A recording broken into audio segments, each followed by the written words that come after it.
बिस्मिल्लाहिर्रहमानिर्रहीम। तमाम देखने और सुनने वालों को मेरी तरफ से अस्सलाम वालेकुम। दोस्तों, वीडियो शुरू करने से पहले अगर आप पहली बार इस चैनल पे आए हुए हैं तो सब्सक्राइब ज़रूर करिएगा और बेल आइकन को प्रेस करना ना भूलिएगा। और इसके अलावा अगर आप मुझे फेसबुक, ट्विटर या पैट्रियन पे ज्वाइन करना चाहें तो इनकी लिंक नीचे वीडियो की डिस्क्रिप्शन में दी हुई है। और अगर आप मेरे लिखे हुए बुक्स पढ़ना चाहते हैं तो उसकी भी लिंक नीचे डिस्क्रिप्शन में मौजूद है। ब्रिक्स अलायंस को अमेरिकन और वेस्ट वाले अपने G7 के प्लेटफॉर्म का अल्टरनेट कंसिडर कर रहे हैं और वो समझते हैं कि ब्रिक्स के जैसे जैसे वो पावरफुल होता जाएगा, जैसे जैसे वो बढ़ेगा तो वेस्ट की डोमिनेंस दुनिया के ऊपर ख़त्म होती चली जाएगी। ख़ास तौर पर उनकी जो इकोनॉमिक डोमिनेंस है वो दुनिया के ऊपर ख़त्म होती चली जाएगी और ब्रिक्स के जो ममालिक हैं, स्पेशली रशियंस एंड चाइनीज़, वो इनको रिप्लेस कर लेंगे। अब साउथ अफ्रीका के अंदर जो ब्रिक्स का एक इजलास हो रहा है उसमें आज एक बहुत हिस्टोरिकल फैसला किया गया है। 6 नए मुल्कों को ऑफिशियली ऐड कर दिया गया है ब्रिक्स के अंदर। वैसे तो 40 से ज़्यादा मुल्कों ने एप्लीकेशंस डाल रखी हैं कि हमें ब्रिक्स के अंदर शामिल करें, लेकिन पहले मरहले में जिन मुल्कों को ऐड किया गया है तो उनकी सिलेक्शन मुझे बहुत ही इंटरेस्टिंग लगी है। अब इंटरेस्टिंग क्यों लगी है इस पर थोड़ी देर में बात करता हूँ, लेकिन पहले आप ज़रा ये जो एडिशन हुई है उस हवाले से ABC न्यूज़ की खबर देख लें कि Iran, Saudi Arabia and Egypt are among 6 nations set to join China and Russia in BRICS economic bloc. Iran and Saudi Arabia are among 6 nations that have been invited to join the BRICS bloc of developing economies. और इसी खबर को The Washington Post ने भी report किया है कि 6 countries to join BRICS group. China labels expansion historic. अच्छा, क्यों हिस्टोरिक बोल रहे हैं? ये हकीकतन हिस्टोरिक डेवलपमेंट हुई है। क्यों है इस पर भी आपको बताता हूँ, लेकिन 6 मुल्क जो ऐड हुए हैं उसमें अर्जेंटीना भी है, उसमें इथोपिया भी है, उसके अंदर सऊदी, UAE और इजिप्ट भी है उसके अंदर, और ईरान भी है। अब ये जो 6 मुल्क है ना, इनकी एडिशन से यूं समझ लें कि दुनिया के जो 6 सबसे बड़े ऑयल प्रोड्यूसिंग कंट्रीज हैं वो ब्रिक्स के मेंबर बन गए। ओपेक यूं समझे कि यहाँ पर आ गया सारा का सारा।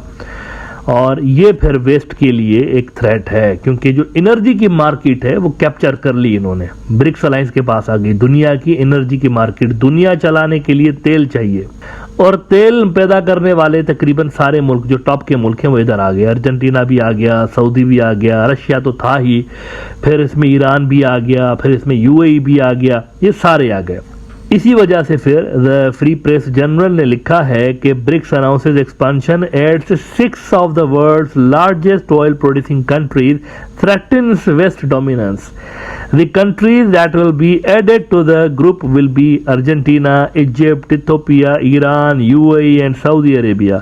The announcement was made during the current 15th BRICS summit which is being held in South Africa's Johannesburg. तो वेस्ट वाले जिस ऑयल और जिस गैस पे चल रहे होते हैं वो आ गया है, यूं समझें कि चाइना और रशिया के ब्लॉक के अंदर, और वो अब दुनिया के ऑयल का फ्यूचर यूं समझें कि साथ बैठकर तय करेंगे। सबसे बड़ी दुनिया की इकोनॉमी बन गया है चाइना, और सबसे बड़ा कस्टमर भी इन्हीं मुल्कों का चाइना ही है। अमेरिकन तो ज़्यादातर अपना ही तेल आजकल यूज़ कर रहे हैं, अपना जो निकाल रहे होते हैं। तो ये जो 6 मुल्क हैं, ज़्यादातर इनको जो ऑयल है ये यहाँ पर ज़्यादा है चाइना की तरफ, और यूरोप वालों के लिए भी प्रॉब्लम अब क्रिएट हो गया। उनके लिए लॉन्ग रन में अगर देखा जाए तो अमेरिका की अनकंडीशनल सपोर्ट करना मुझे लगता है कि आगे चलकर प्रॉब्लम होगा। एक और बहुत बड़ी खबर ये आ रही है, रशियंस कह रहे हैं, उनके एनालिस्ट कह रहे हैं कि कहीं ना कहीं पे अल्टरनेट पेमेंट सिस्टम पे भी हम लोग डिस्कस कर रहे हैं ब्रिक्स के अंदर, कि दुनिया में, क्योंकि वो मुतासरा पार्टी है ना, वो समझते हैं कि अमेरिका के पास ये जो टूल है, ग्लोबल पेमेंट सिस्टम जो दुनिया का सबसे बड़ा है, स्विफ्ट अमेरिका के पास है। वो समझते हैं कि जब तक अमेरिका की यहाँ पर मोनोपोली होगी तो अमेरिकन से सैंक्शंस को एज अ वेपन यूज़ करते रहेंगे। अभी भी रशिया के ऊपर यही सैंक्शंस लगे हुए हैं कि वो स्विफ्ट के ज़रिए पेमेंट नहीं कर सकते, तो दुनिया के मुख्तलिफ मुल्कों को रशिया के साथ डील करने में प्रॉब्लम्स हो रहे हैं। तो कहीं ना कहीं पर ये चीज़ ब्रिक्स में डिस्कस हो रही है कि ब्रिक्स का अपना alternate global payment system introduce करवाया जाए।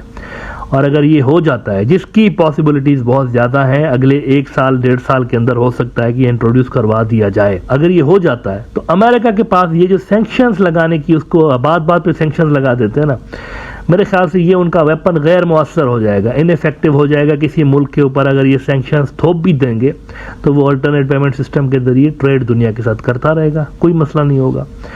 और इसी तरह से जो अल्टरनेट करेंसी लाने की कोशिश की जा रही है डॉलर के मुकाबले में, ब्रिक्स की अपनी करेंसी, वो उसमें थोड़ा सा देर है अभी, उसमें हो सकता है कि 1.5-2 साल और लग जाए, लेकिन it is very much on the cards और इस पर बातचीत भी हो रही है, डिस्कशन भी हो रहा है। इंडिया अभी तक इसमें बीच में रोड़े डाल रहा है, लेकिन नेवरदलेस इन सारे मुल्कों ने लोकल करेंसीज में ट्रेड करने पे हिमायत की हुई है और ये कह रहे हैं कि अपने जो लोकल करेंसीज हैं उनको प्रमोट किया जाए डॉलर की बजाय। तो वैसे ही इन्होंने झटका दे दिया है। दुनिया की 30% वेल्थ इन मुल्कों के पास है, ब्रिक्स के जो ममालिक हैं।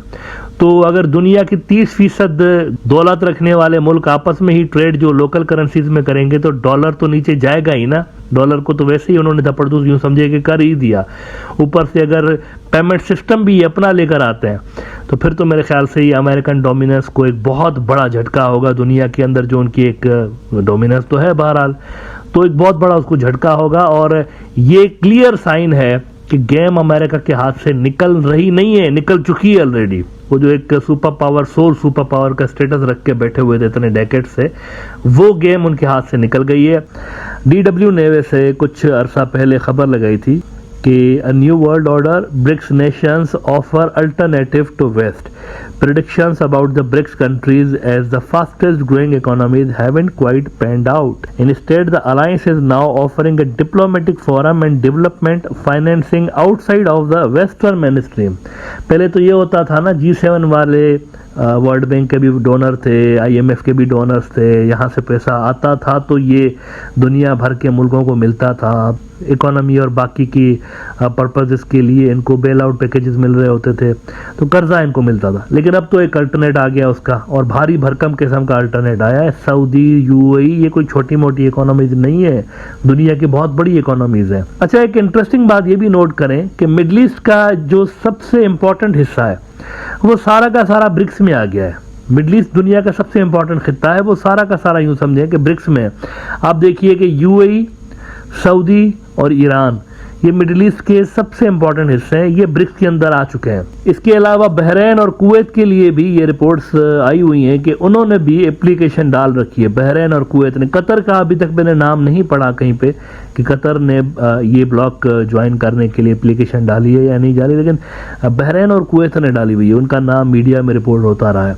अभी तक उनको ऑफिशियली ऐड नहीं किया गया, लेकिन ये प्रोसेस शुरू हो गया ना एक्सपांशन का। 1 जनवरी से ये जो 6 नए मुल्क उन्होंने ऐड किए हैं, 1 जनवरी से ऐड हो जाएंगे। तो इसका मतलब है कि लेस देन 6 मंथ्स का टाइम लगता है किसी नए मुल्क को ऐड करने के लिए ब्रिक्स के अंदर। नाउ इसके जो सबसे बड़े थ्रेट्स हैं वो अंदर से हैं, बाहर से नहीं, अंदर से इसके थ्रेट हैं। कुछ मामलात पे कुछ जो मेंबर ममालिक हैं सच एज इंडिया, उनको ये जो कंसर्न्स होते हैं ना, मेरे ख्याल से ये ब्रिक्स के लिए प्रॉब्लम्स भी क्रिएट कर सकते हैं।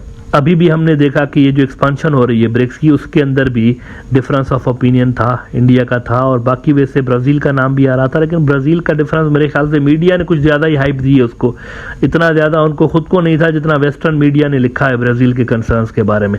इंडिया को सीरियसली था, इंडिया को था इसके अंदर कंसर्न, और इंडिया को ब्रिक्स की करेंसी के ऊपर भी कंसर्न है। तो ये जो इंटरनल डिसएग्रीमेंट्स हैं, ये ज़रूर ब्रिक्स के लिए आगे चलकर प्रॉब्लम क्रिएट कर सकते हैं। इससे डील करने का मैकेनिज्म अभी ब्रिक्स ने बनाना है।